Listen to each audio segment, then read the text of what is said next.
نحمده ونصلي على رسوله الكريم اما بعد فقد قال الله تبارك وتعالى كما ورد في سورة التغابن اعوذ بالله من الشيطان الرجيم بسم الله الرحمن الرحيم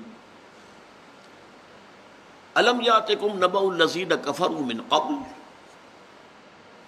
فذاقوا وبال امرهم ولهم عذاب اليم ذالک بأنہ کانت تاتیہم رسلہم بالبینات فقالوا ابشر یہدوننا فکفروا وتولوا واستغنى اللہ واللہ غنی حمید زعم الذین کفروا ان لن یبعثوا قل بلی وربی لتبعثن ثم لتنبؤن بما عملتم وذالک علی اللہ یسیر صدق اللہ العظیم۔ سورہ تغابن کی پہلی 4 آیات میں توحید کا مضمون، ذات و صفات باری تعالیٰ کا مضمون، اگرچہ اس میں گوندا ہوا مضمون آخرت کا، بعث بعد الموت کا بھی موجود ہے۔ اب 2 آیات میں نبوت اور رسالت کے بارے میں نوع انسانی کو جو سب سے بڑی ٹھوکر لگی ہے اس کا ذکر ہو رہا ہے۔ اللہ نے جب رسول بھیجے تو رسول کے دشمنوں نے اور اس وقت کے جو جبار اور قہار اور چودھری تھے، سردار تھے، انہوں نے عوام کو ورغلایا کہ دیکھو یہ تمہارے جیسے انسان ہے، یہ نوح بھی ایک انسان ہے، روٹی کھاتا ہے، بازاروں میں چلتا پھرتا ہے، یہ کیسے رسول ہو سکتا ہے؟ اللہ کو رسول بھیجنا تھا تو کوئی فرشتہ بھیجتا، اس کے آگے پیچھے جو ہیں ہٹو بچو کرنے والے چوبدار ہوتے، اللہ کا سفیر، اللہ کا پیغامبر آ رہا ہو، یہ ایسا نہیں، یہ تمہاری طرح کا انسان ہے۔ ہاں معلوم ہوتا ہے کہ یہ تمہارے اندر ذرا اقتدار حاصل کرنا چاہتا ہے، غلبہ حاصل کرنا چاہتا ہے، اس کے لیے ڈھونگ رچایا ہے اس نے یہ سارا نبوت اور رسالت۔ سمجھ رہے ہیں میری بات؟ یہی تھا سارا پروپیگنڈا جس کی بنا پر کہ قریش کے جو سردار تھے مشرک، وہ اپنی قوم کی عوام کی اکثریت کو حضور سے دور رکھنے میں کامیاب ہوئے۔ کیوں نہیں ان کے اوپر کوئی آسمان سے فرشتہ نازل ہوتا ہوا ہمیں نظر آیا اگر یہ اللہ کے رسول ہے؟ ما لہذا الرسول یمشی فی الاسواق، یہ تو بازاروں میں گھومتا پھرتا ہے۔ ظاہر بات ہے کہ حضور اپنی ضرورت کی چیزیں خریدنے کے لیے بازار میں جاتے ہی ہوں۔ آپ ایک بشر تھے، اللہ کے بندے تھے، انسانوں میں سے تھے، ہاں چن لیے گئے، اللہ نے وحی کا سلسلہ جاری کر دیا، باقی تو سارے بشریت کے تقاضے تھے۔ یاکل الطعام ویمشی فی الاسواق، یہ کھانا بھی کھاتا ہے، یہ تو بازاروں میں چلتا پھرتا ہے، گھومتا ہے، یہ رسول کیسے ہو سکتا ہے؟ اللہ کا رسول تو کوئی ما فوق البشر کو ہستی ہونی چاہیے، کوئی فرشتہ جو ہے جو پروں کے ساتھ اڑتا ہوا آسمان سے نیچے اترتا ہوا اب ہمیں نظر آئے اور یہ کہے کہ میں اللہ کی طرف سے بھیجا گیا ہوں، تب تو ہم مان لیتے، ورنہ یہ کہ ہم اس طریقے سے کسی انسان کو اللہ کا نبی ماننے کو تیار نہیں۔ زعم الذین کفروا، نہیں، الم یاتکم نبأ الذین کفروا من قبل، کیا تم تک خبریں نہیں پہنچ گئی ہیں ان لوگوں کی جنہوں نے کفر کیا تھا پہلے؟ فذاقوا وبال امرہم، تو انہوں نے اپنے کیے کا مزہ چکھ لیا، سزا مل گئی۔ قوم نوح نے انکار کیا، غرق کر دی گئی۔ قوم ہود نے انکار کیا، تباہ کر دی گئی۔ قوم سمود نے نہیں مانا، برباد کر دی گئی۔ قوم شعیب نے، مدین کے لوگوں نے نہیں مانا، برباد کر دیے گئے۔ فذاقوا وبال امرہم ولہم عذاب علیم، اور ابھی ان کے لیے بہت دردناک عذاب ہے۔ یہ دنیا کا عذاب تو کچھ بھی نہیں تھا۔ حضرت نوح علیہ السلام کی قوم جب غرق ہوئی ہوگی تو کتنی دیر لگتی ہے انسان کو غرق ہونے میں؟ 2-4 ڈبکیاں کھاتا ہے، اس کے بعد انکانشیس، ختم، پھر اسے کیا تکلیف ہوتی ہے؟ کچھ بھی نہیں۔ آپ نے کسی کو پھانسی دی، اسے کیا تکلیف ہوئی؟ ذرا سا آپ نے اس کا تختہ اس کے پاؤں سے کھینچا، وہ تھوڑی دیر تڑپا اور ختم، کتنی اسے تکلیف ہوئی۔ اور آج کل امریکہ وغیرہ میں کیا ہوتا ہے؟ وہ تو نہ پھانسی ہے نہ کچھ ہے، یا تو کرسی پر بٹھایا، ایک کرنٹ پاس کیا، you are no more, gone with the wind. اور اس سے بھی آسان ہو گیا، ایک ٹیکہ لگایا گئے. پین لیس ڈیتھ، پین لیس ڈیتھ. جیسے آپ کو معلوم ہے کہ آپریشن کے لیے کسی کو بے ہوش کر دیا جاتا ہے، بس ایسے ہی طرح اس کی گہرائی تیز ہو گئی اور ختم ہو گیا. تو تکلیف کیا ہوئی؟ کچھ بھی نہیں. فذاقوا وبال امرہم، یہ ہلاکت جو آئی دنیا میں، پوری قومیں جو برباد کی گئیں، جو تباہ کی گئیں، یہ انہوں نے اپنے کفر کی پاداش جو ہے وہ دنیا کے اندر تو اتنی ہی ہو سکتی تھی، ہو گئی. وَلَهُمْ عَذَابٌ عَلِيمٌ، اصل دردناک عذاب ابھی ان کا منتظر ہے، وہ آخرت کا عذاب ہے. علیم، علم سے علم، پینفل چسٹسمنٹ، پینفل پنشمنٹ، جس کے لیے آتا ہے کہ تسلسل ہوگا اس پین کے اندر. یہ کھال اگر جھلس جائے گی تو فوراً نئی کھال بنا دی جائے گی، اس لیے کہ ہمیں معلوم ہے کہ سینس جو ہے وہ در حقیقت کھال میں ہے، اس کے نیچے جو گوشت ہے اس کے اندر درد کا احساس نہیں ہے. کھال جھلس گئی، اب وہ جو بھی سینسری اس کے اندر نروس اینڈنگز تھی وہ ختم ہوئی، اب اندر گوشت جل رہا تو تکلیف نہیں ہو رہی ہوتی. اس لیے فرمایا گیا کلما نضجت جلودہم بدلناہم جلودا غیرہا، جہنم کے اندر جیسے ہی لوگوں کی کھالیں جو جھلس جائیں گی اب فوراً دوسری کھال انہیں دے دیں گے، تاکہ وہ سفرنگ، وہ پین، وہ مسلسل رہے، مسلسل رہے، مسلسل رہے. وَلَهُمْ عَذَابٌ عَلِيمٌ. اچھا، اس کا اصل سبب کیا ہوا؟ ذَلِكَ بِأَنَّهُ كَانَتْ تَأْتِيهِمْ رُسُلُهُم بِالْبَيِّنَاتِ. ان کا جو یہ دنیا میں حشر ہوا اور جو آخرت میں انہیں سزا ملنی ہے، اس کا سبب کیا ہے کہ ان کے پاس ان کے رسول آتے رہے بینات کے ساتھ. بینہ ایک ایسی شے جو بالکل روشن ہو، واضح ہو، جسے کسی اور دلیل کی حاجت نہ ہو. جیسے ہم کہتے ہیں فارسی میں محاورہ ہے، آفتاب آمد دلیل آفتاب. جب سورج طلوع ہو جاتا تو اپنے وجود پر وہ خود ہی سب سے بڑا ثبوت ہے، اسے کوئی اور جو ہے ایڈیشنل ثبوت کی ضرورت نہیں ہے. بلکہ فرض کیجئے سورج چمک رہا ہے، کوئی شخص اڑ جائے نہیں ہے سورج، اب آپ اس کو منوانے کے لیے وہ دلیلیں لائیں گے تو وہ دلیلیں کمزور ہوں گی. اس سے وہ جو حقیقت جو ہے وہ اتنی ظاہر ہے، باہر ہے، واضح ہے، اظہر من الشمس ہے کہ اس کے اوپر کوئی اور دلیل نہیں لائی جا سکتی. تو بینہ اس کو کہتے ہیں. رسولوں کے لیے بینات دو معنی میں آیا ہے. ایک تو جو معجزات اللہ تعالیٰ اپنے رسولوں کو دیتے تھے وہ بینہ کہلاتے تھے، جس سے ثابت ہو جاتا تھا کہ اس نبی کا تعلق ذات باری تعالیٰ کے ساتھ ہے، یہ عام انسانی سطح پر نہیں ہے. اس نے اگر ایک اشارے سے چاند کو دو ٹکڑے کر دیا، اگر اس نے جیسے کہ حضرت عیسیٰ نے کیا کہ ایک مردہ کو کہا قم باذن اللہ اور وہ زندہ ہو کر کھڑا ہو گیا، معلوم ہوتا ہے کہ یہ اللہ تعالیٰ کی طرف سے یہ نشانیاں، یہ بینات دی گئی ہیں ثبوت کے لیے کہ یہ اللہ کے رسول ہیں. تو یہ معجزات جو ہیں اس بات رسالت کے لیے اور رسالت کے ثبوت کے طور پر دیے جاتے رہے. اور دوسری بات بینہ، رسول جن باتوں کو ماننے کی تلقین کرتے تھے، جن باتوں کو کی دعوت دیتے تھے، وہ فطرت انسانی کے نزدیک بینہ تھی، روشن، واضح. یہ ہم پڑھ چکے ہیں سورہ لقمان کے دوسرے رکوع میں بھی، سورہ فاتحہ میں بھی، کہ فطرت سلیم اگر ہے، پرورٹڈ نہیں ہے، نیچر از ناٹ پرورٹڈ، تو یہ در حقیقت ذات باری تعالیٰ کا معاملہ وہ تو انہیرنٹ ہے ان دی نیچر.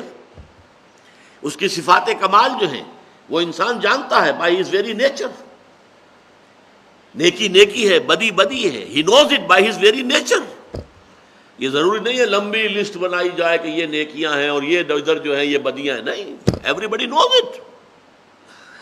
یہ نیکی ہے، یہ بدی ہے، یہ اچھائی ہے، یہ برائی ہے، یہ گڈ ہے، یہ ایول ہے، ایوری بڈی نوز اٹ. تو ان کو بینات کہا جاتا ہے، روشن بدیہیات فطرت، جو باتیں بالکل واضح ہیں، جو فطرت انسانی کے نزدیک بالکل قابل قبول ہیں. تو ذالک بانہ کانت تاتیہم رسلہم بالبینات، یہ اس لیے ہوا کہ ان کے پاس ان کے رسول آتے رہے واضح تعلیمات لے کر، بینات لے کر، یا واضح نشانیاں لے کر، معجزات لے کر. فقالوا بشر یہدوننا، تو انہوں نے کیا کہا، کیا بشر ہمیں ہدایت دے گا؟ یہ تو بشر ہے، عام انسان ہے. ہمیں ہدایت کے لیے اللہ تعالیٰ بھیجتا تو کوئی فرشتہ بھیجتا. یہ تو ہمارے جیسے انسان ہیں. یاکل الطعام ویمشی فی الاسواق. اسے بھی کھانا کھانے کی ضرورت ہے جیسے ہمیں ضرورت ہے. جیسے ہمیں بھوک لگتی ہے اسے بھی لگتی ہے. اس نے بھی شادی کی ہے, حضرت خدیجہ سے شادی کی ہے رضی اللہ تعالی عنہ. اس کو اولاد بھی دی اللہ نے. جو ہمارا معاملہ ہے زن و شوق کا, وہی معاملہ اس کا بھی ہے. What's the difference? How can we accept him as the messenger of Allah? یہ ہے ان کی دلیل. فقالوا ابشر یہدوننا فتولوا, بس انہوں نے پیٹھ موڑ لی, اعراض کیا, روگردانی کی. واستغنى اللہ, اللہ نے بھی بے پرواہی اور بے نیازی اختیار کی. اچھا جاؤ دفع ہو جاؤ. واللہ غنی حمید, اور اللہ تعالیٰ تو ہے ہی غنی اور حمید, اپنی ذات میں خود محمود ہے, کوئی ضرورت نہیں ہے اسے کہ اس کی حمد کی جائے. He is praised by himself as he is the praised one. اس کی تو حمید ہے, اس کا حمد تو ہو رہی ہے, پوری کائنات میں ہو رہی ہے. یسبح له ما فی السماوات و ما فی الارض, ابھی ہم پڑھ چکے ہیں. یسبح للہ ما فی السماوات و ما فی الارض لہ الملک و لہ الحمد وہو علی کل شیء قدیر. اور سورہ بنی اسرائیل کی میں نے آج آپ کو سنائی, تسبح لہ السماوات السبع والارض ومن فیہن وَإِن مِّن شَيْءٍ إِلَّا يُسَبِّحُ بِحَمْدِهِ وَلَٰكِن لَّا تَفْقَهُونَ تَسْبِيحَهُمْ وَاللَّهُ غَنِيٌّ حَمِيدٌ. اللہ تو غنی اور حمید ہے. میں یہاں ذرا آپ کو اور قرآن مجید کے مقامات سے یہ مضمون واضح کر دوں. حضرت نوح کے بارے میں کہا گیا, یہ سورۃ المومنون میں بیان کیا گیا ہے, یہی مضمون جو ابھی ہم پڑھ رہے ہیں. فَقَالَ الْمَلَأُ الَّذِينَ كَفَرُوا مِن قَوْمِهِ, جب حضرت نوح علیہ السلام نے اپنی دعوت پیش کی, لوگوں کو اللہ تعالیٰ کی طرف بلایا, تو کہا اس کی قوم کے سرداروں نے اپنی قوم سے, ما ھذا الا بشر مثلکم, دیکھو بھائی یہ نوح جو ہے یہ بھی تمہاری طرح کا بشر ہے. یرید ان یتفضل علیکم, یہ سارا ڈھونگ اس نے رچایا ہے تمہارے اوپر غلبہ حاصل کرنے کے لیے. تم اس کی بات مانو, سنو, اس کی اطاعت کرو. رسول مان لیں گے تو اطاعت تو کرنی پڑے گی. جب رسول مان لیا, وما ارسلنا من رسول الا لیطاع باذن اللہ, ہم نے کوئی رسول نہیں بھیجا مگر اسی لیے کہ اس کی اطاعت کی جائے اللہ تعالیٰ کے حکم سے. تو اصل میں یہ ذرا ایمبیشس آدمی ہے, یہ چاہتا ہے ذرا اپنی ٹور بنانا, اپنا تمہارے اوپر روب قائم کرنا, اپنا اقتدار جو ہے اس کا سنگھاسن جمانا. یرید ان یتفضل علیکم وَلَوْ شَاءَ اللَّهُ لَأَنزَلَ مَلَائِکَۃً, اللہ چاہتا تو فرشتوں کو نازل کر دیتا. اللہ کے لیے بعید ہے؟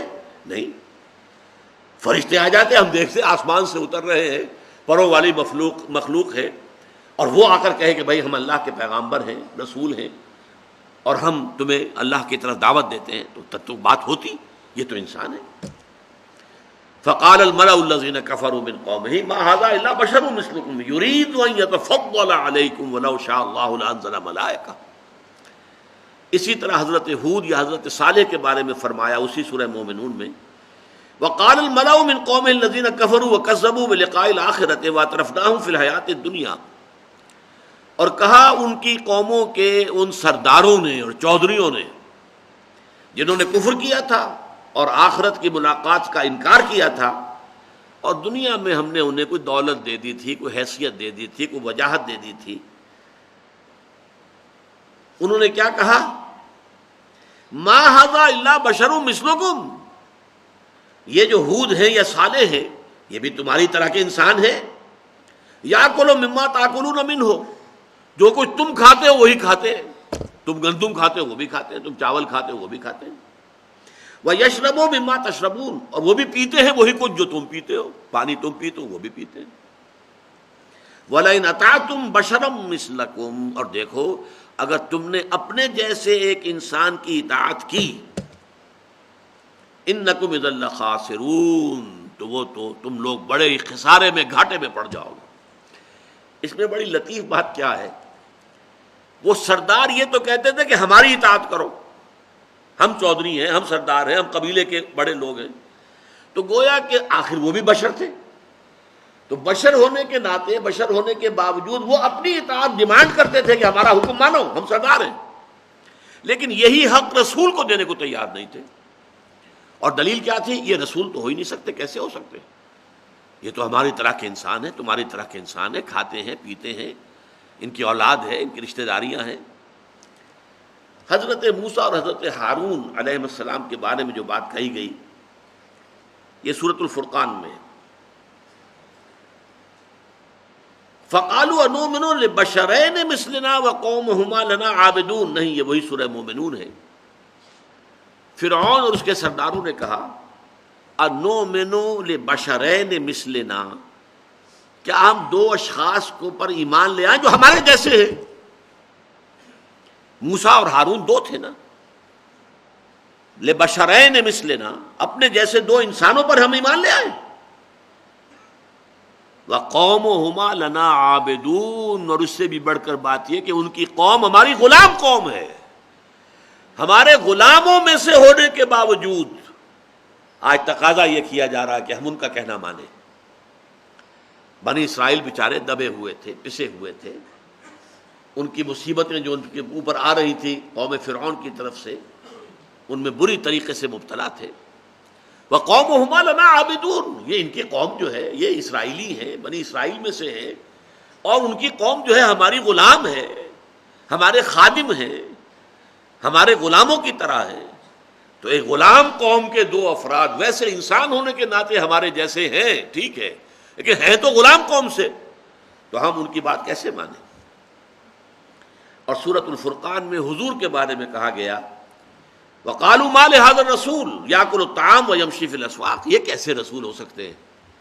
یہ تو کھانا کھاتے ہیں اور بازاروں میں چلتے پھرتے۔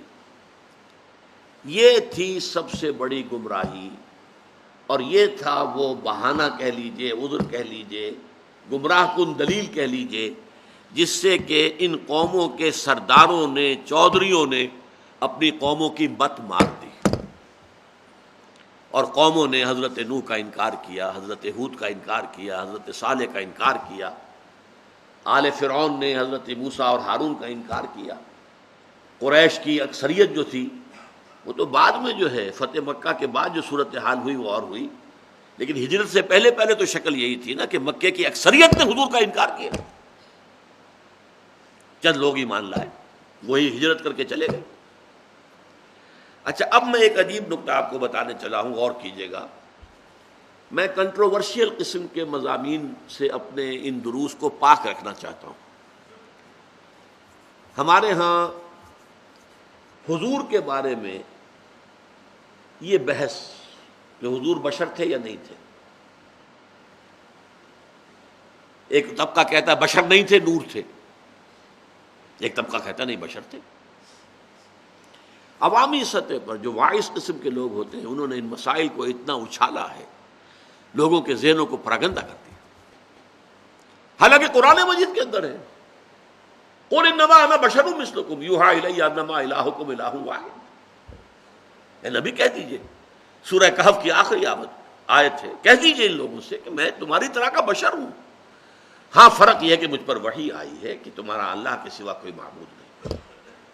فمن کان یرجو لقاء ربہ فلیعمل عملا صالحا ولا یشرک بعبادۃ ربہ احدا، تو جو کوئی بھی امیدوار ہے اپنے رب سے ملاقات کا تو اسے چاہیے کہ عمل کرے اچھے نیک، اور اپنے رب کی عبادت میں کسی کو شریک نہ کرے۔ لیکن ہمارے ہاں یہ بحث اٹھی کیسی؟ دیکھیے، مرض ایک ہی ہے، اس کا ظہور ہوا پہلے اس معنی میں، یہ رسول سامنے موجود تھے، قوم کے سامنے موسیٰ موجود، ہارون موجود، اور ہود موجود، اور صالح موجود، اور نوح موجود، اور سب کو نظر آ رہا ہے یہ تو بشر ہیں، اور بشر کیسے رسول ہو سکتا ہے، لہذا رسالت کا انکار کر دیا۔ یہی مرض ظاہر ہوا بعد میں ان لوگوں میں جنہوں نے بشر کو رسول مان لیا، انہوں نے کیا کہا، یہ بشر نہیں ہے۔ بات تو ایک ہی ہوئی، رسالت کی بنا پر بشریت کا انکار، بشریت کی بنا پر رسالت کا انکار۔ کفار نے کیا کیا؟ بشر ان کی نگاہوں کے سامنے موجود تھے، ان کی بشریت کی بنا پر انکار کر دیا، یہ نبی نہیں ہو سکتے، رسول نہیں ہو سکتے، یہ تو بشر ہے۔ اور پھر ان انبیاء اور رسولوں کے ماننے والوں میں جب گمراہی آئی، شرک جو ہے وہ بڑے بھیس بدل بدل کر حملہ آور ہوتا ہے، بڑی صلاحیت کی ضرورت ہے کہ انسان پہچان سکے. باہر رنگے کے خواہی جامہ میج پوش من انداز قدت رامی شناسم. تم چاہے کسی طرح کا لباس پہن لو، میں تمہیں تمہارے قد سے پہچان لوں. لیکن یہ صلاحیت سب میں نہیں ہوتی. وہ ایک چیز کو جانتے ہیں ہاں یہ شرک ہے، لیکن وہی شرک کوئی اور لبادہ پہن کے آ جائے نہیں پہچان پاتے کہ یہ شرک ہے. مجھے بھیس بدل لیا. تو ہوا کیا ہے، اسی بیماری نے کہ یہ چونکہ بشر ہیں لہذا رسول نہیں ہو سکتے. یہ دلیل سب سے بڑی تھی جس کی بنا پر ان کافر قوموں کے سرداروں نے، ان کے چودھریوں نے اپنی قوم کی مت مار دی اور انہوں نے حضرت اپنے رسولوں کا انکار کیا. لیکن پھر رسولوں کے ماننے والوں کے اندر اب یہ بات آ گئی یہ تو رسول تھے، بشر کیسے ہو سکتے ہیں. جو بات میں ایمفیسائز کرنا چاہتا ہوں کہ بات ایک ہی ہے، بیماری ایک ہی ہے. ایک ہی بیماری کا ایک سمٹم ہوتا ہے، دوسرا سمٹم کچھ اور ہو جاتا ہے. بیماری وہی ہے، لیکن بیماری کا ظہور ایک وقت میں ایک شکل میں ہو رہا ہے، ایک وقت میں ایک شکل میں ہو رہا ہے. تو بشریت اور نبوت و رسالت کو مستبعد سمجھنا، یہ سمجھنا یہ دونوں جمع نہیں ہو سکتی. بشر رسول نہیں ہو سکتا، رسول بشر نہیں ہو سکتا. بات تو ایک ہی ہے. اور بدقسمتی سے ہمارے عوام الناس جو ہلاک کی بہت بڑی اکثریت جو ان باتوں میں آ گئی. حالانکہ میں نے ایک مرتبہ ایک تقریر سنی تھی، بریلوی مکتب فکر کے بہت بڑے عالم تھے. انہوں نے جب تقریر کی تھی وہ مجھے بڑا نظر آیا تھا کہ بڑا ایک درمیانی انداز ہے اور خوبصورت انداز ہے. میں نام بھول رہا ہوں اس وقت. وہ سیالکوٹ کے علاقے کے بڑے پیروں میں سے تھے. تو ان کی تقریر میں نے سنی منٹگمری میں، ساہیوال جو کہلاتا ہے. ان کا دیکھو ہم جاہل نہیں ہیں، قرآن پڑھے ہوئے ہیں، ہمیں معلوم ہے قرآن کہتا ہے کہ محمد بشر تھے صلی اللہ علیہ وسلم. کیسے انکار کر دیں گے؟ سورہ کہف کی آخری آیت میں نے سنا دی آپ کو. کہہ دیجئے اے نبی قل انما انا بشر مثلکم یوحی الی انما الہکم الہ واحد. میرے اور تمہارے درمیان فرق صرف یہی ہے، میں بھی بشر تم بھی بشر. مجھ پر وحی آئی ہے، اللہ تعالیٰ کی طرف سے وحی آ گئی، بس یہ فرق ہے. تو اس نے کہا ہم جانتے ہیں کہ حضور بشر تھے، ہم جاہل نہیں ہیں. یہ نہیں ہے کہ ہمیں عربی نہیں آتی، لیکن ہم آپ کی بشریت کو نمایاں کرنے کو خلاف ادب سمجھتے ہیں. اور مثال کیا دی؟ آپ کے والد کا نام عبد الرحمن ہے، آپ عبد الرحمن کہہ کے پکارتے نہیں ہیں، ابا جان کہتے ہیں. فرق ہو گیا نا. عبد الرحمن کہہ کر پکاریں گے یہ سوء ادب ہو جائے گا، حالانکہ ہے نام ان کا عبد الرحمن، خلاف واقعہ تو نہیں ہے. لیکن آپ اپنے والد کو نام سے نہیں پکارتے، ابا جان کہتے ہیں. بالکل اسی طریقے سے ہمارے نزدیک حضور کی بشریت کو نمایاں کرنا بے ادبی ہے، سوء ادب ہے. یہ بات میں نے کہا کہ یہ ایک درمیانی سا موقف ہے اور یہ عمدہ موقف ہے جس میں نفی نہیں ہے. لیکن جو ہلاک کا معاملہ جو ہے وہ بالکل اس کے برعکس ہے. وہ تو پھر واقعتا نور من نور اللہ، لمبی چوڑی اس کی جو پھر چلتی ہیں باتیں. جو واعظ حضرات جو ہیں اپنے واعظوں ہی کی کمائی پر ان کی زندگی گزرتی ہے، وہی ان کا ذریعہ معاش ہوتا ہے. تو وہ جس طرح کے زمین و آسمان کے قلابے ملاتے ہیں تو وہ ان کے فن کا ایک لازمی تقاضا ہوتا ہے، ان کا ایک فن ہے. بہرحال رسالت کے بارے میں سورۃ تغابن کی یہ دو آیتیں بڑی اہم ہیں. الم یاتکم نبأ الذین کفروا من قبل فذاقوا وبال امرهم ولهم عذاب علیم ذلک بانہ کانت تاتیہم رسلہم بالبینات فقالوا ابشر یہدوننا فکفروا وتولوا. انہوں نے کفر کیا اور پیٹھ موڑ لی. واستغنى اللہ، تو اللہ نے بھی لاپرواہی اختیار کر لی، بے نیازی اختیار کر لی. واللہ غنی حمید. اب ایک آیت آ رہی ہے آخرت کے مضمون پر. ویسے میں عرض کر چکا ہوں کہ پہلی 4 آیتوں کے اندر بھی آخرت کا مضمون گندھا ہوا موجود تھا جو ہم پڑھ چکے ہیں. یہ آیت بڑی عجیب ہے. اس سٹائل کی آیت جو ہے وہ میرے نظر میں نہیں ہے کہ قرآن مجید میں کہیں اور ہو. یہ انداز، یہ اسلوب. زعم الذین کفروا ان لن یبعثوا، زوم ہو گیا ہے، خیال ہو گیا ہے، خیال خام لاحق ہو گیا. زوم ہم کسے کہتے ہیں؟ بڑا زوم ہے اسے، مطلب یہ کہ اپنے آپ کو بہت کچھ سمجھتا ہے حالانکہ حقیقت میں کچھ نہیں ہے. زوم تو زعم الذین کفروا، ان کافروں کو یہ زعم ہو گیا ہے، یہ مغالطہ ہو گیا ہے، یہ غلط فہمی لاحق ہو گئی ہے، اللہ یبعثوا، کہ وہ دوبارہ نہیں اٹھائے جائیں گے، مرنے کے بعد بعث بعد الموت نہیں ہونی، کوئی دوسری زندگی نہیں، ہے ہاتھ لما توعدون، انہونی بات ہے۔ ہمارے آباء و اجداد آباؤنا الاولون، وہ ہمارے آباء و اجداد مر کھپ گئے، ان کی تو ہڈیاں بھی گل گئی ہوں گی، وہ بھی دوبارہ اٹھا لیے جائیں گے، ہے ہاتھ لما توعدون، نہیں نہیں نہیں نہیں، انہونی بات، انہونی بات۔ زعم الذین کفروا ان لن یبعثوا۔ اب دیکھیے اس کے بعد جو آیت کا زور ہے، قل، اے نبی کہہ دیجئے، بلا، کیوں نہیں، وربی، اور مجھے اپنے رب کی قسم ہے، لتبعثن، تم لازماً اٹھائے جاؤ گے، ثم لتنبؤن بما عملتم، پھر تمہیں لازماً جتلا دیا جائے گا جو کچھ کہ عمل تم نے کیا ہوگا، وذالک علی اللہ یسیر، اور یہ اللہ پر بہت آسان ہے۔ اس آیت پر ایک ظاہری اعتراض وارد ہوتا ہے، اس میں دلیل کون سی ہے؟ فرض کیجئے میں ایک بات کہتا ہوں، آپ کہتے ہیں دلیل لاؤ، میں کہتا ہوں میں خدا کی قسم کھاتا ہوں ایسی بات ہے، بھائی دلیل لاؤ نا، قسم میں تو دلیل تو نہیں ہوئی۔ بظاہر اس آیت پر یہ اعتراض وارد ہوتا ہے کہ اس میں کوئی دلیل نہیں ہے، اذعان ہے، اسے کہتے ہیں خطابی دلیل، اذعانی دلیل۔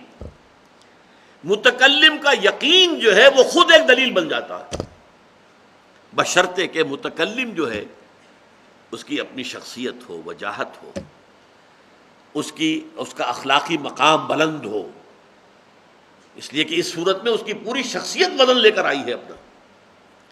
جہاں تک دلائل کا تعلق ہے وہ پہلی چار آیتوں میں آ چکا، خلق السماوات والارض بالحق وصورکم فاحسن صورکم والیہ المصیر، آسمان اور زمین اس نے مقصد کے ساتھ پیدا کی ہے، پرپسفل کریشن ہے یہ۔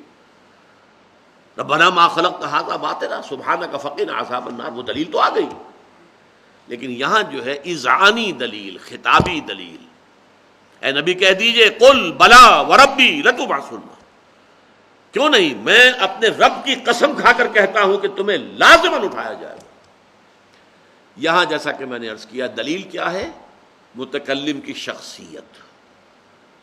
کس سے کہا جا رہا ہے؟ محمد الرسول اللہ سے، جس کی صداقت پر ان کی پوری قوم گواہ تھی،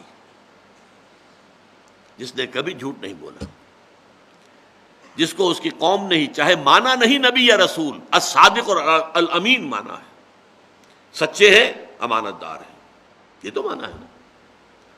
اس حوالے سے جب وہ کہہ رہے ہیں کیوں نہیں، اور میں اپنے رب کی قسم کھا کر کہتا ہوں تم لازماً اٹھائے جاؤ، تو اس میں در حقیقت متکلم کی، حضور صلی اللہ علیہ وسلم کی پوری شخصیت کا وزن ہے، جو یہاں بطور دلیل کے آ رہا ہے۔ یہ کون قسم کھا رہا ہے؟ محمد قسم کھا رہے ہیں صلی اللہ علیہ وسلم، یہ کوئی عام آدمی نہیں ہے، he is not a common man of the street، یہ محمد ہے، الصادق الامین۔ قل بلا وربی لتبعثن ثم لتنبؤن بما عملتم، تمہیں لازماً اٹھایا جائے گا۔ اور یہ نوٹ کر لیجئے، عربی زبان میں ایمفیسائز کرنے کے لیے، کسی چیز پر تاکید پیدا کرنے کے لیے، زور دینے کے لیے، اس سے آگے کوئی اسلوب نہیں ہے۔ فعل مضارع سے پہلے لام زبر کے ساتھ اور بعد میں نون تشدید والا، لَتُبْعَثُنَّ، تم لازماً اٹھائے جاؤ گے، ثُمَّ لَتُنَبَّؤُنَّ، اور پھر تمہیں لازماً جتلا دیا جائے گا، بما عملتم، جو کچھ کہ تم نے کیا ہے۔ یہ تو ہم پڑھ رہے ہیں نا کہ سورہ تغابن ہے، اور یہ سورہ میں نے بتایا آپ کو شروع میں مدنی سورت ہے، لیکن حضور کا جو پہلا خطبہ جو آپ نے دیا بنو ہاشم کو، اس میں یہی رنگ موجود ہے۔ جب اللہ تعالیٰ نے حکم دیا انذر عشیرتک الاقربین، اے نبی اپنے قرابت داروں، رشتہ داروں کو خبردار کیجیے، جگائیے انہیں، ہوش میں لائیے، سوئے ہوئے۔ حضرت علی کو حضور نے حکم دیا کہ ایک دعوت طعام کا بندوبست کرو اور تمام بنو ہاشم کو بلا لو۔ آپ کو معلوم ہے آغاز میں حضور کے پاس پیسے کی کمی نہیں تھی، دولت کی کمی نہیں تھی۔ حضرت حضرت صدیقہ انہوں نے آپ کی زوجہ محترمہ حضرت خدیجہ الکبریٰ رضی اللہ تعالی عنہ انہوں نے اپنی ساری دولت حضور کے قدموں میں ڈال دی تھی، اور وہ عرب کی متمول ترین عورت تھی، سب سے زیادہ دولت مند تھی۔ بڑے بڑے رؤسا جو ہیں اور بڑے بڑے سردار ان سے نکاح کے خواہش مند تھے، لیکن ان کی اپنی نگاہ تھی جس نے کہ محمد رسول اللہ کو منتخب کیا، رشتے کی خواہش ان کی طرف سے آئی۔ حضور تو شاید سوچ بھی نہ سکتے، حضور تو حضرت خدیجہ کے امپلائی تھے، حضرت خدیجہ کی بہت بڑی تجارت تھی جس میں آپ کام کر رہے تھے، ان کے قافلے لے کر جاتے تھے شام کی طرف اور یمن کی طرف، تو ڈی فیکٹو پوزیشن تو یہ تھی، لیکن پھر حضور کو ساری دولت حضرت خدیجہ الکبریٰ رضی اللہ تعالی عنہ نے آپ کے قدموں میں ڈال دی،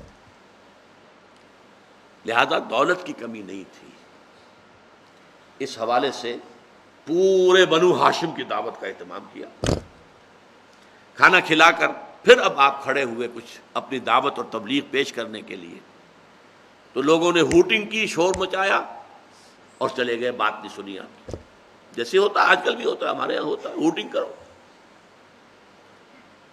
کیونکہ باہر ظاہر بات ہے بنو ہاشم میں ابو لہب بھی تو تھا نا، سگا چچا ہے لیکن بدترین دشمن ہے محمد رسول اللہ صلی اللہ علیہ وسلم کا، لہذا کسی نے نہیں سنا۔ اس وقت تک تو حضرت حمزہ حضرت عباس بھی ایمان نہیں لائے تھے رضی اللہ تعالی عنہما، وہ بھی چھٹے سال جا کر جو ہے آغاز وحی کے 6 سال بعد جا کر حضرت حمزہ ایمان لائے، اور حضرت عباس جو ہے وہ تو اور بھی بہت بعد میں ایمان لائے۔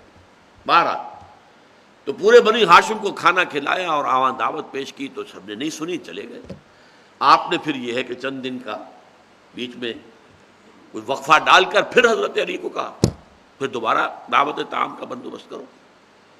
حضرت علی آپ کے چچا زاد بھائی تھے، حضور ہی کے پاس رہتے تھے، اور گویا کہ وہ گھر وغیرہ کے سارے معاملات کو حضور نے حضرت علی کے حوالے کیا ہوا تھا۔ پھر کھانا کھلایا، اب حضور کھڑے ہوئے، تو میں یہ کہا کرتا ہوں کہ اب شرم آ گئی ان لوگوں کو کہ 2 مرتبہ کھانا کھایا ہے تو کم سے کم سن تو لینی چاہیے بات کیا ہے۔ پھر آپ نے خطبہ دیا، ان الرائد لا یکذب اہلہ، دیکھو کسی قافلہ کا رہنما جو ہوتا ہے وہ کبھی اپنے قافلے والوں کو دھوکہ نہیں دیتا۔ آپ کو معلوم ہے نا کہ عرب کی سرزمین لقودق صحرا، کوئی سڑکیں تو نہیں تھی، کوئی موٹر ویز تو نہیں تھی، کوئی ہائی ویز، کوئی سپر ویز، کچھ بھی نہیں، لقودق صحرا میں چلے جا رہے ہیں، کوئی شنگھائی میل بھی نہیں ہے لگا ہوا ہے اب فلاں شہر اتنے میل رہ گئے، کچھ بھی نہیں۔ تو جو انتہائی قابل اعتماد انسان ہوتا تھا، جو راستے سے واقف ہوتا تھا، اس کو ساتھ لیتے تھے کہ وہ راستے کی رہنمائی کرے گا، اور کبھی ایسا نہیں ہوا، اس کو رائد کہتے تھے کہ رائد نے اپنے قافلے کو دھوکہ دیا ہو۔ دھوکہ دینے کا مطلب کیا؟ مروا دے سارے قافلے کو، غلط راستے پر ڈال دے اور کسی ایسی وادی میں پہنچا دے جہاں نہ پانی ہے، نہ چارہ ہے، نہ کچھ بھی نہیں ہے، اور پھر سوائے ہلاکت کے اور کچھ نہیں۔ تو حضور نے یہاں سے بات شروع کی، دیکھو ان الرائد لا یکذب اہلہ، رائد نے کبھی اپنے قافلے کو دھوکہ نہیں دیا۔ واللہ لو کذبت الناس جميعا ما کذبتکم ولو غررت الناس جميعا ما غررتکم، خدا کی قسم اگر میں تمام انسانوں کو دھوکہ دے سکتا تب بھی تمہیں کبھی دھوکہ نہ دیتا۔ کیوں؟ You are my kith and kin, میرے رشتہ دار ہو، میرے قریبی عزیز ہو، بالفرض اگر میں جھوٹ بول سکتا پوری نوع انسانی سے تب بھی تمہیں سے کبھی جھوٹ نہ بولتا۔ یہ بالفرض کے انداز میں ہے۔ واللہ لو کذبت الناس جميعا ما کذبتکم ولو غررت الناس جميعا ما غررتکم۔ اب اس کے بعد دعوت شروع ہوئی، واللہ الذی لا الہ الا ہو، اس اللہ کی قسم کے جس کے سوا کوئی معبود نہیں، انی لرسول اللہ الیکم خاصۃ والی الناس کافۃ، میں اللہ کا رسول ہوں تمہاری طرف بالخصوص اور پوری نوع انسانی کی طرف بالعموم۔ اب اس کے بعد ہیں وہ یہ، واللہ لتموتن کما تنامون، خدا کی قسم تم سب مرو گے جیسے کہ روزانہ رات کو سو جاتے ہو۔ ویسے آدمی موت کے تصور کو اپنے ذہن سے دور ہی رکھتا ہے، دوسروں کو مرتے دیکھتا ہے تھوڑی دیر کے لیے تو ذرا سی انسان کے اوپر ارتعاش سا اعصاب میں پیدا ہوتا ہے کہ یہی منزل مجھے بھی کبھی یہاں سے گزرنا ہے. آج اپنے اس عزیز کو قبر میں اتار کر جا رہا ہوں، کیا پتہ کل مجھے اتارنے کے لیے یہ عزیز جمع ہو. واللہ لتموتن کما تنامون، دیکھو جیسے روزانہ رات کو سو جاتے ہو ایسے ہی ایک روز تمہیں مرنا ہے. ثم لتبعثن کما تستيقظون، وہی لام اور نون، ثم لتبعثن، تم لازماً اٹھا دیے جاؤ گے، وہی جو یہاں پر لفظ آیا ہے. قل بلا وربی لتبعثن ثم لتبعثن کما تستيقظون، پھر تمہیں لازماً اٹھا دیا جائے گا جیسے کہ روزانہ صبح کو بیدار ہو جاتے ہیں. یہ نیند جو ہے یہ موت کی بہن ہے.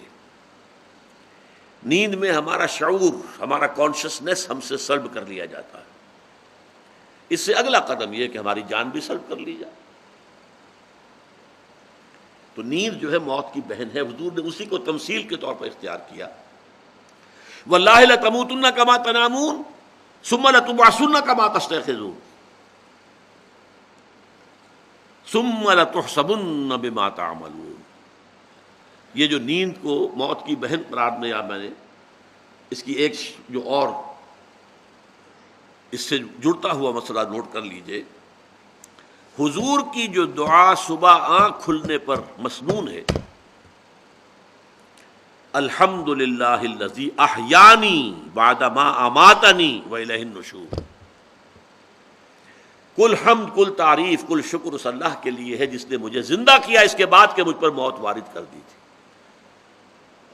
Sleep is half death.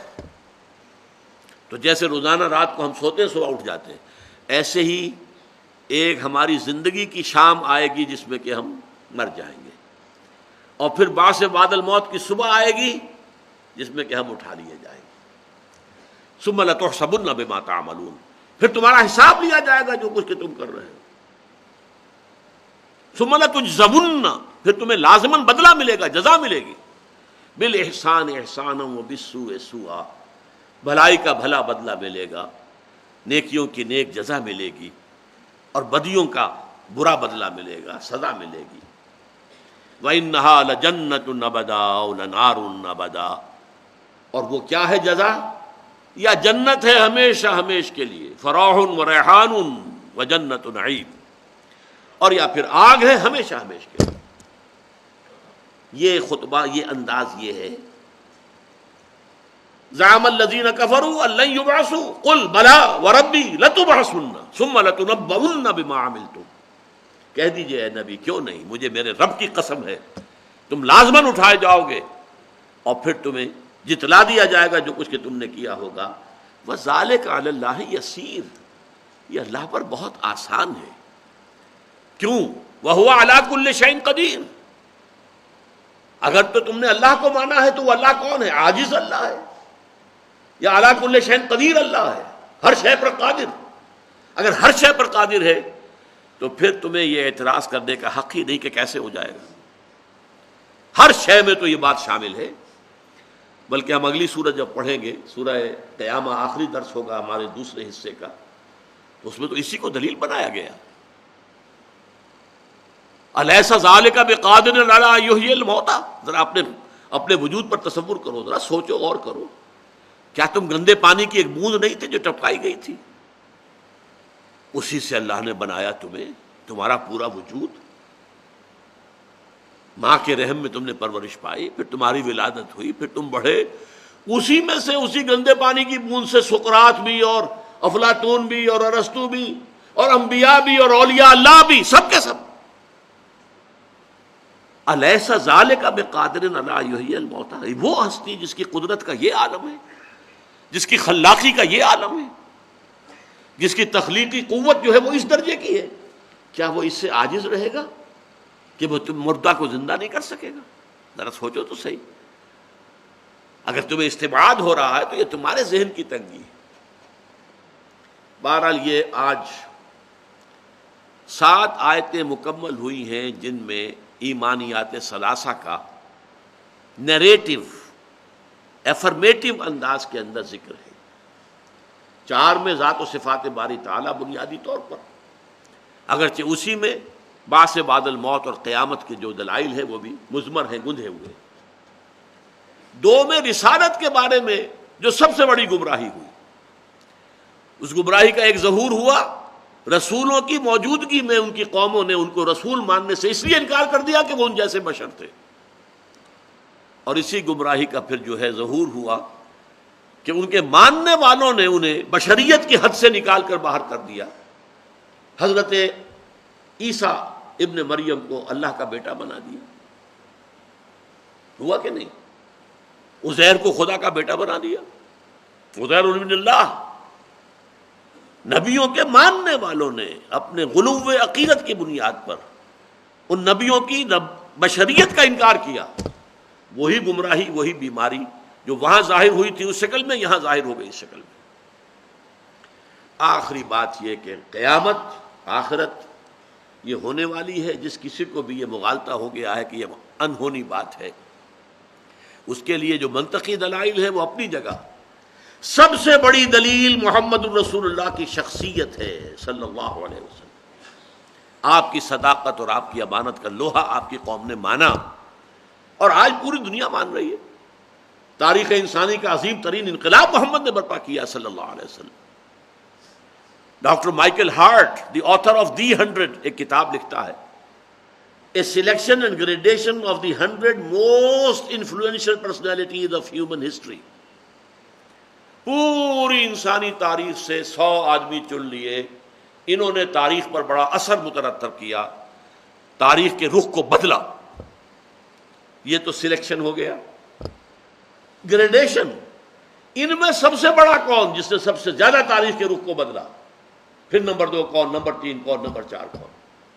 A selection and gradation of the 100 most influential personalities of human history, اور اس میں نمبر 1 پر لا رہا ہے محمد صلی اللہ علیہ وسلم، اور کہتا ہے because he is a Christian. حضرت مسیح کو نمبر 3 پہ لے کر گیا، خدا کا بیٹا ماننا جس کو مانتے ہیں وہ نمبر 3 پر، اور نمبر 1 پر محمد۔ تو کہتا ہے naturally I O an explanation, مجھے اس کی وضاحت کرنی پڑے گی میں کیوں محمد کو نمبر 1 پر لا رہا ہوں۔ اور بڑا پیارا جملہ لکھا ہے، واقعہ یہ this is because he is the only person, the only person, the only person supremely successful in both the religious and the secular fields۔ ان کا تصور یہ ہے کہ انسانی زندگی کے 2 دائرے علیحدہ ہیں، ایک مذہب کا دائرہ ہے، ایک سیاست کا دائرہ ہے۔ سیاست، ریاست، حکومت، ایک مذہب، اخلاق۔ تو جو لوگ مذہب اور اخلاق کی دنیا میں بڑے اونچے ہیں وہ سیاست اور ریاست اور حکومت کے میدان میں زیرو ہیں۔ گوتم بدھ ادھر بہت بلندی پر، ادھر زیرو۔ خود حضرت مسیح ادھر بہت بلندی پر، ادھر زیرو۔ کوئی حکومت تو آپ نے قائم نہیں کی، کوئی نظام آپ نے برپا نہیں کیا۔ دوسری طرف بڑے بڑے کانکررز، بڑے بڑے جنرلز، بڑے بڑے بادشاہ، ایمپررز ہوئے، لیکن وہ دین اور اخلاق کے گوشے میں زیرو۔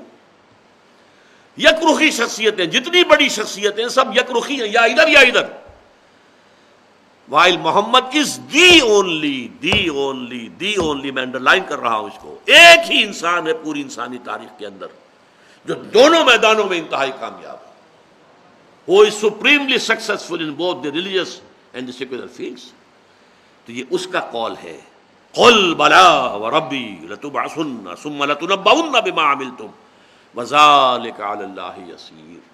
بارک اللہ لی ولکم فی القرآن العظیم ونفعنی وإیاکم بالآیات والذکر الحکیم۔